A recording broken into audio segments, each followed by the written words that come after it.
Welcome to the You World Order Showcase podcast, where we feature life, health, and transformational coaches being the change they seek in the world. If you'd like to be featured on our podcast to share what you're contributing to making the world a better place for us all, please go to www.jointheyouworldorder.com. Be sure to like and follow our podcast for the latest episodes. Hi, and welcome to the You World Order Showcase podcast. I'm your host, Jill Hart, and with us today, we have Megan Hansen. Megan helps women with their finances, but more importantly, she helps them with their mindset and patterns around money to help them develop healthy relationships with money and therefore life. She specializes in working with women who are going through a big transition in life, like divorce, single mom, unexpected loss, and recovery from addiction. Welcome to the show, Megan. It's really great to have you here. Thank you. I'm super excited to be here. So tell us your story. I'm Megan Hansen.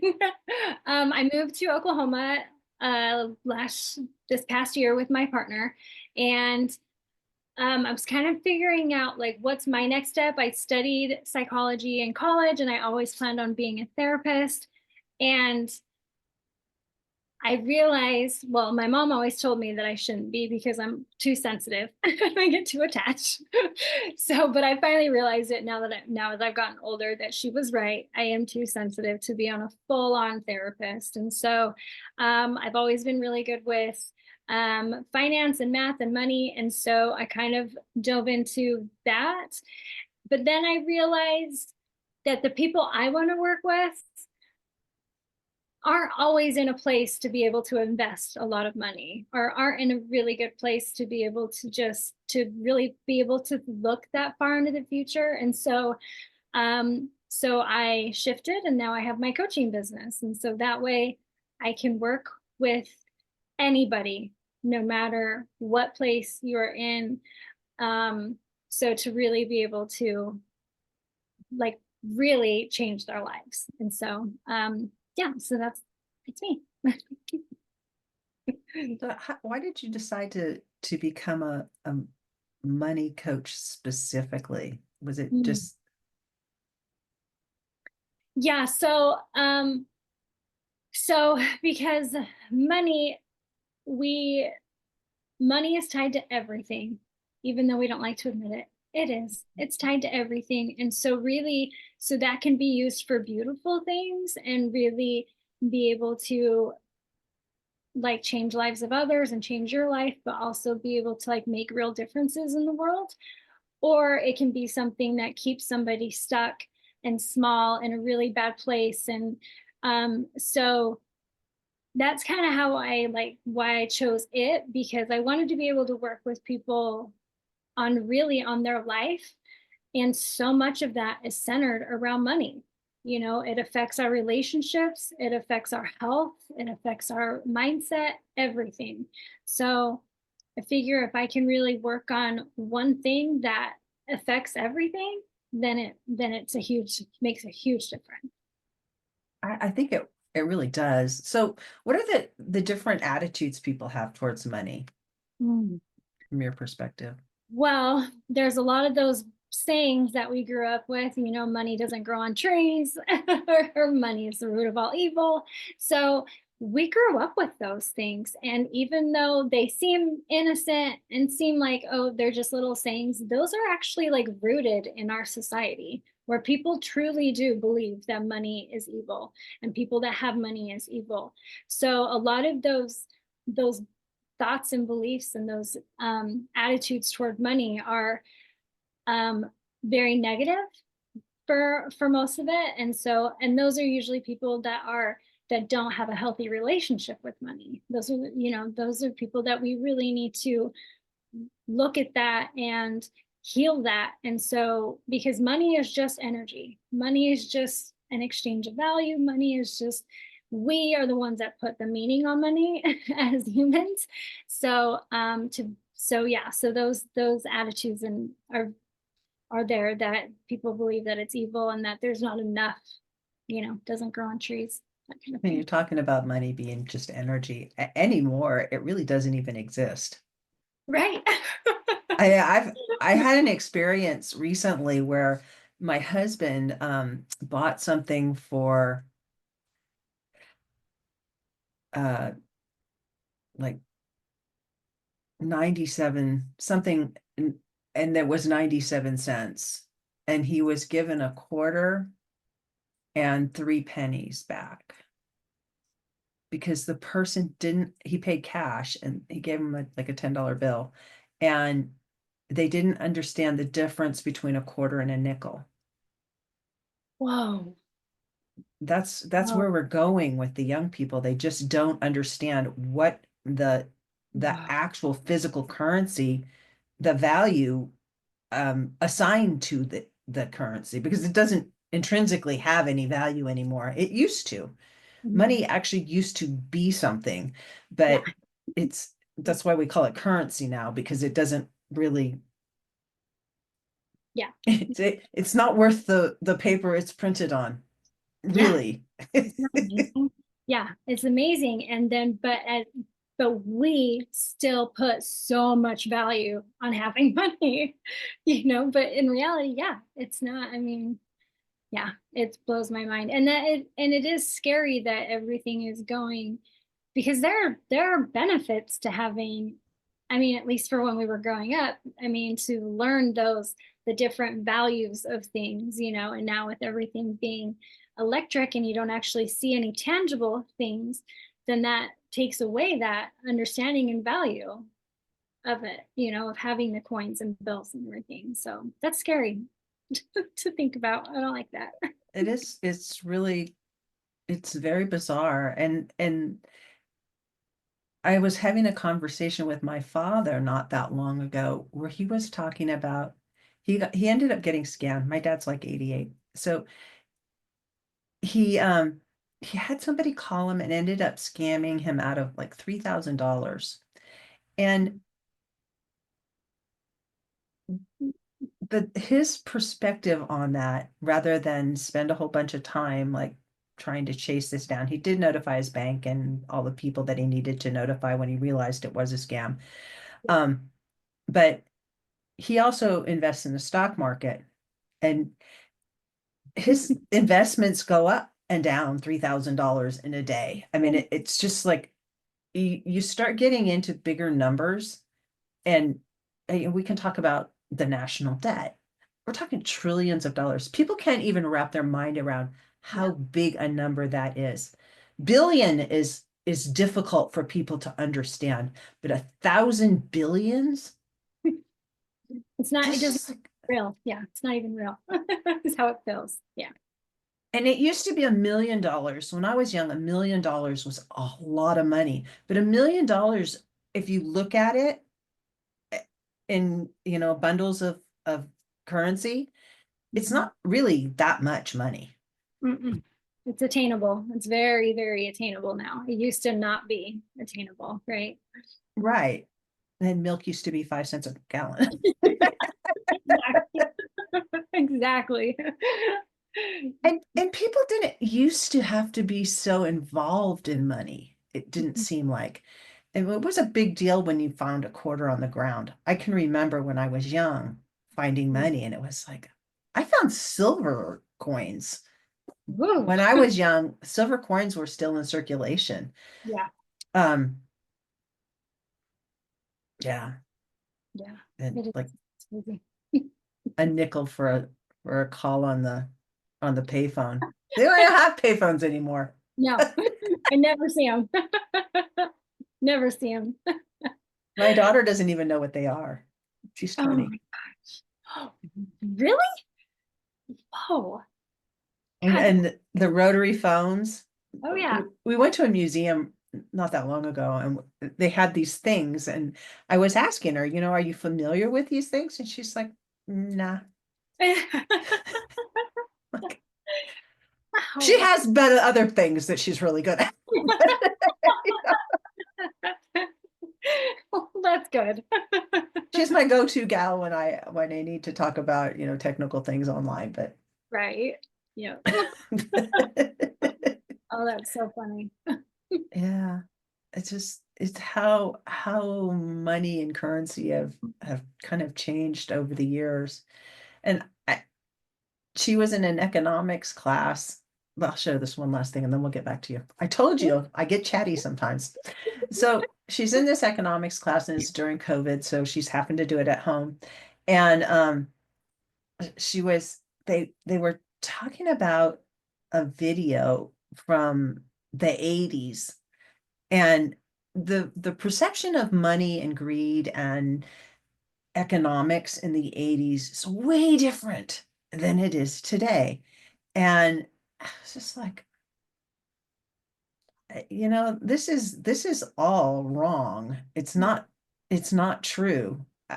I had a different series I made her go watch. This is talking about currency. This is what money is, and this is what currency is. The two are not the same, and Mhm, you need to understand that.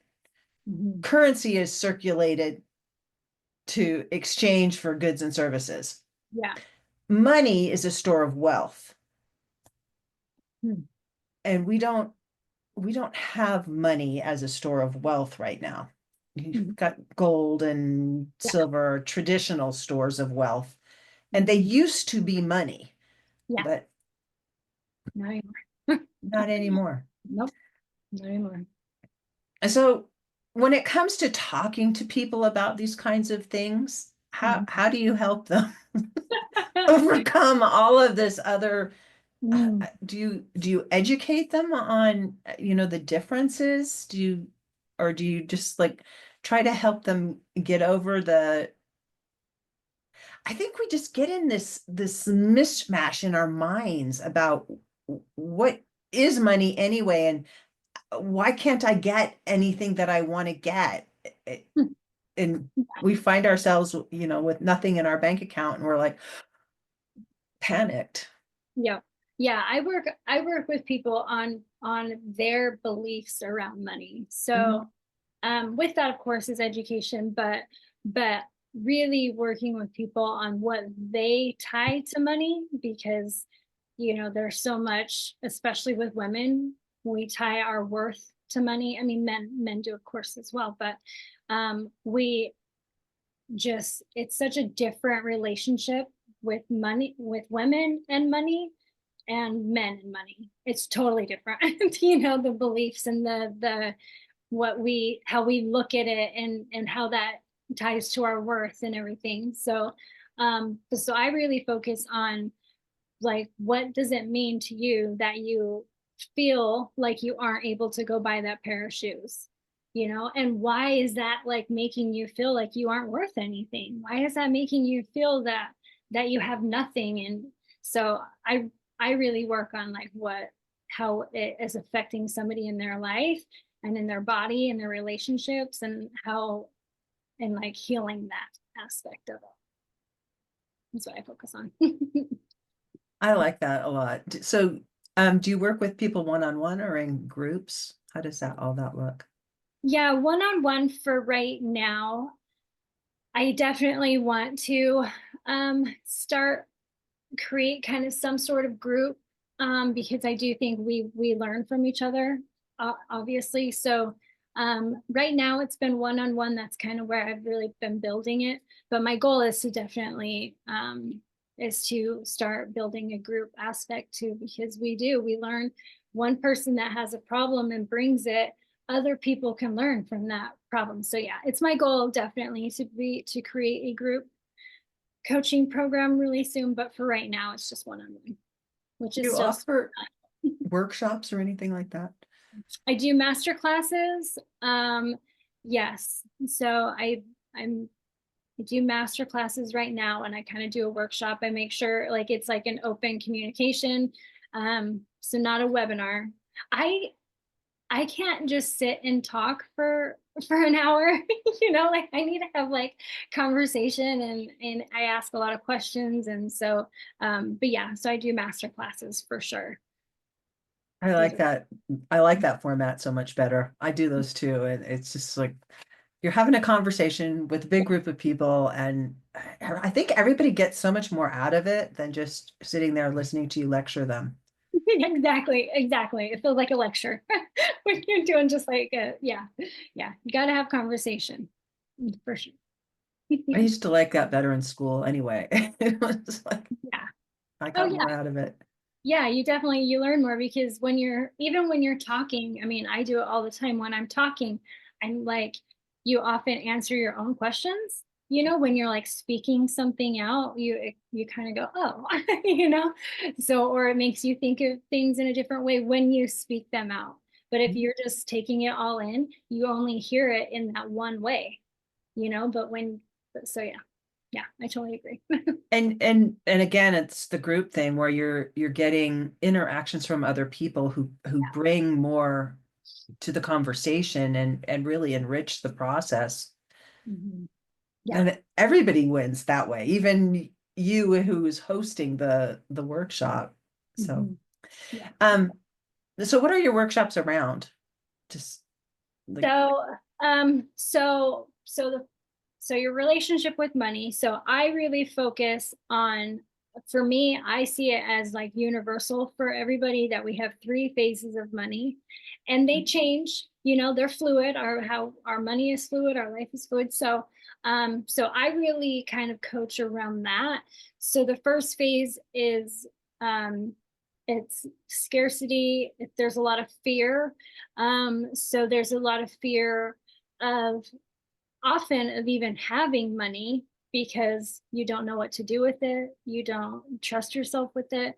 But then also there's the fear of not having money because we have to have it to survive. So that can be so confusing and so overwhelming for people, which makes sense. So I kind of that's the first phase. And then the second phase is just neutrality to where you have money, like you have it coming in, you have paychecks coming in, but then it's just enough to cover the bills. You don't ever have any extra to like really enjoy. um and often I've seen this happen numerous times. I had a client who got like a $2,000 bonus check, and then within a week their truck had broken down and it cost like 1,800 to fix. So it's like because you put this ceiling on you, this limit that you aren't open to bringing in any extra income or having any extra money in your bank or whatever. um so in a way you're like manifesting um to take that extra money away. So anyway, so that's the second phase, which a lot of people are in. And then the third phase is where we all want to be. Of course, that's the ultimate goal, is just to really feel empowered. Ultimately, it is to just feel in control. So you're at the beginning in phase one, you're feeling so out of control and you're feeling lost and in fear.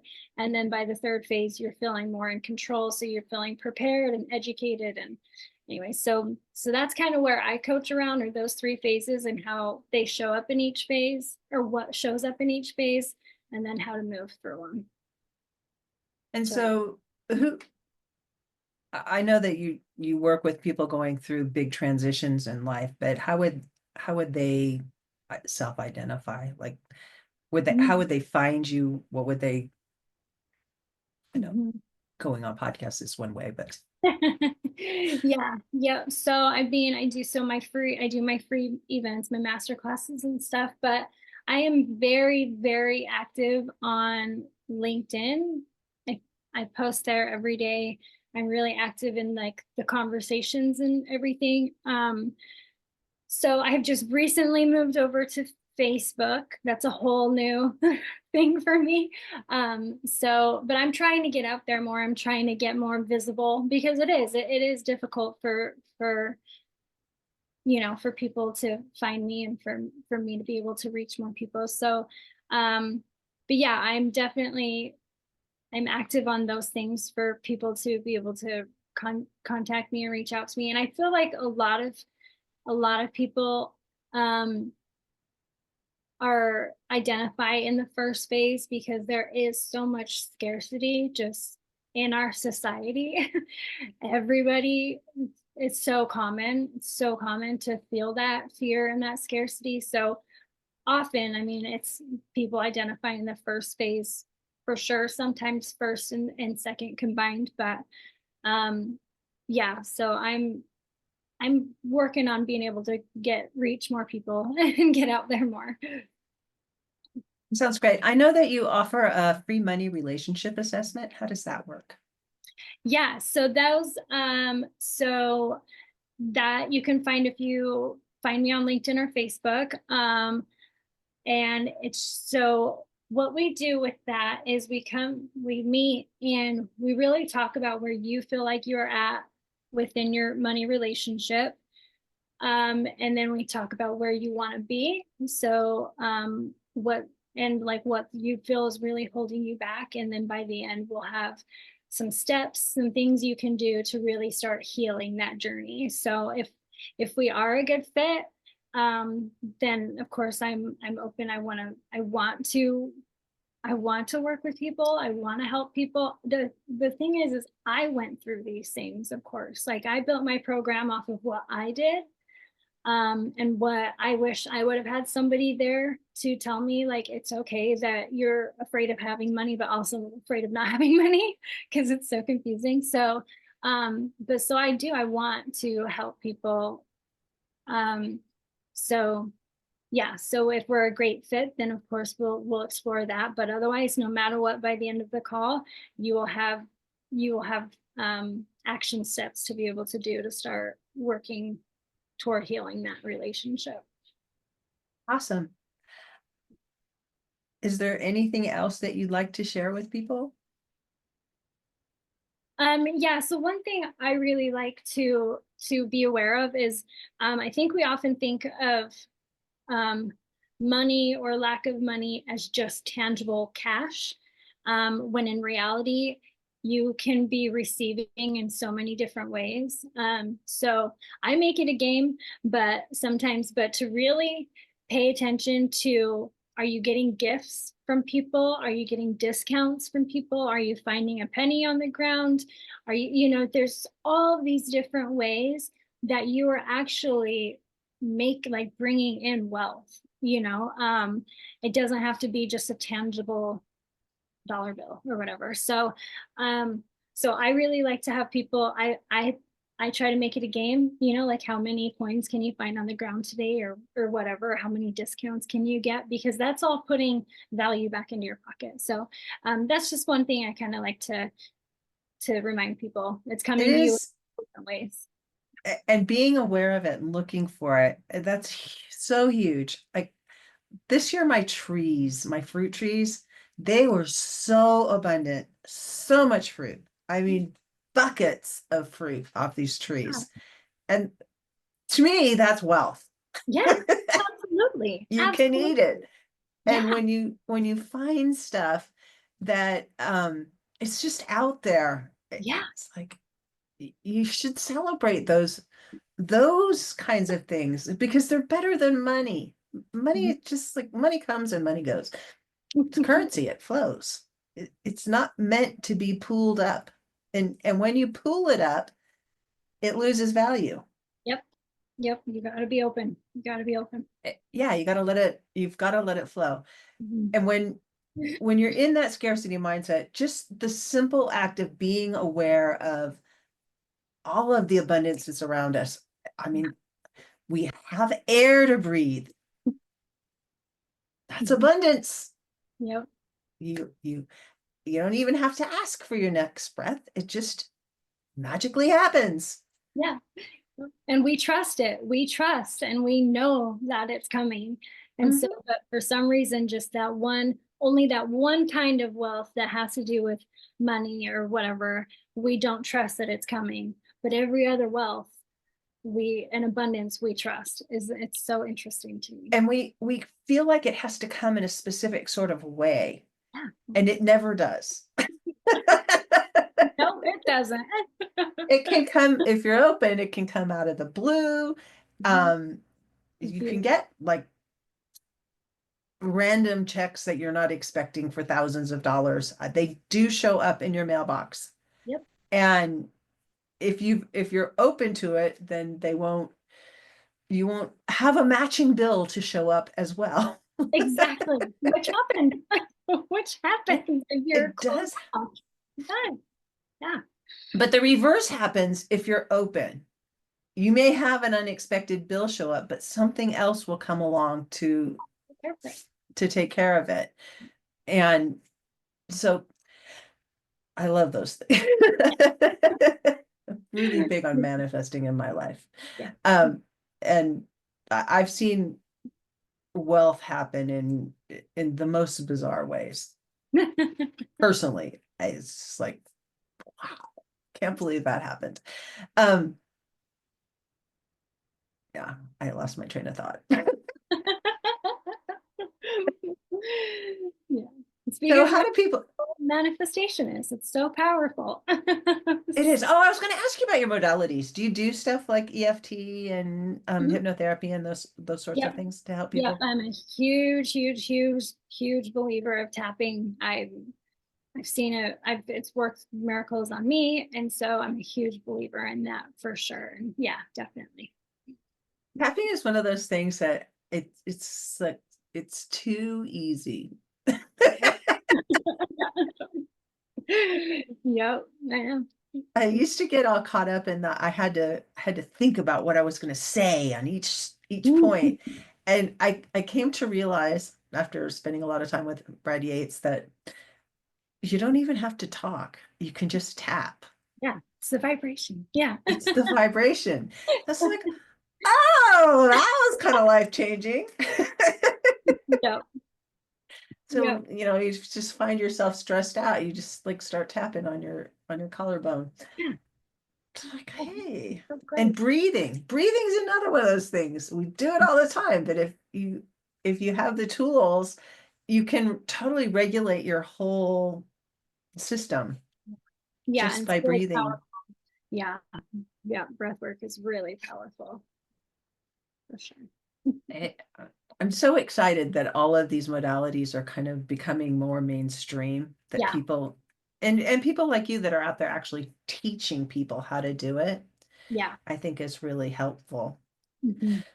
So, wow, Mhm. this has been an amazing conversation, Megan. I really appreciate Yeah. you joining me today. What's the one thing you hope the audience takes away from our conversation? Um, Definitely to be open and see what you're surrounded with, and how it can manifest in all different ways. So all of the beautiful abundance and wealth around you, because wealth is not just monetary. There's wealth of everything, wealth of love, wealth of air, wealth of relationships. Anyway, so Health and yeah, yeah. So that for sure, but also um that no matter where you're feeling in your money relationship, even if you feel like there's no hope for you, there's no healing it, there is. There absolutely is.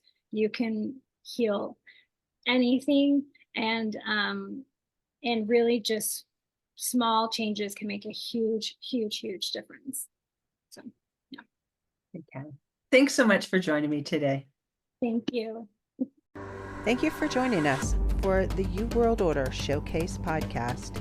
Remember, if you would like to be featured on this podcast as a life, health, or transformational coach, please visit www.jointheyouworldorder.com. We look forward to talking to you next time as we present another life, health, or transformational coach being the change they seek in the world.